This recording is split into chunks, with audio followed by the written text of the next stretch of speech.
When believers and atheists argue over the existence of God, they almost always reach out for physical evidence. They debate the fossil record, the age of the Earth, or the accuracy of ancient texts. But these arguments rarely resolve anything. These disputes often fail because they ignore the level of epistemology, the study of what is required for any thought to be considered intelligible in the first place. Before two sides can evaluate a fossil or a cosmic background radiation map, they must have a prior agreement on the laws of logic, the reliability of the scientific method, and the nature of objective truth. If two competing worldviews lack a shared foundation for human knowledge, evaluating evidence is impossible. They are operating on entirely different sets of internal rules. In 1927, at the Battersea Town Hall in London, the National Secular Society hosted a lecture that would define modern empirical atheism. The speaker was philosopher Bertrand Russell. He argued that classical arguments for a divine creator cannot withstand logical scrutiny, and that the physical universe requires no transcendent explanation to exist. On the opposing side is a framework known as presuppositional apologetics, specifically the Transcendental Argument for God, or TAG, advanced by thinkers like Bluedorn and Hicks. This split-screen model shows the two structures. On the left, human autonomy attempts to build truth, reality, and goodness upwards from sense data. On the right, divine revelation cascades down. TAG proponents argue that if you remove the top node, the Christian God, human reasoning and scientific laws have no logical foundation to rest on. We are going to construct both architectures side by side. The goal is to determine whether human reason can justify its own laws, or if it requires a transcendent anchor to remain stable. Classical logic often relies on the first cause argument, the premise that because everything we see has a cause, the entire chain of events must lead back to a divine initiator. Russell adopted a critique from John Stuart Mill to challenge this. If the rule is that everything must have a cause, then God must have a cause. If God can be the exception to the rule, then there is no reason the universe itself cannot be that exception.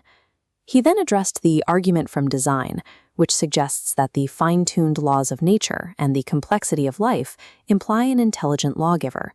Russell pointed to adaptation. He argued that living creatures grew to fit their environment, rather than the environment being designed for them. To Russell, natural laws were not divine behests, but statistical averages observed in how matter behaves. By relying strictly on empirical observation and classical logic, Russell concludes that nature does not provide the evidence necessary to demand a transcendent creator. Presuppositionalists accept Russell's premise: reason alone cannot prove God. But they argue that without God, reason cannot even prove itself. This reflects David Hume's realization that sensory experience is limited. Hume showed that reason alone cannot prove that the external world is real, or that the self experiencing it is reliable. Immanuel Kant tried to bridge this gap by proposing that our minds filter raw data through abstract categories. This model, often called Kant's wall, shows how the mind structures our experience so that it appears orderly. However, this leaves the secularist in a vacuum. If our minds filter everything, we can never know reality as it actually is. We are left with a perception of the universe, but no guarantee that our perception is true. The TAG hierarchy needs an ultimate reference point to found three pillars: logic, uniformity of nature, and objective morality. Take the first pillar. Naturalism claims the universe is entirely matter, but logic is abstract. A material world cannot ground in visible rules. The second pillar is the uniformity of nature. Science relies on induction, the belief that because the sun rose yesterday, it must rise tomorrow. In a naturalist universe governed by quantum randomness, there is no physical mechanism ensuring that nature will remain uniform.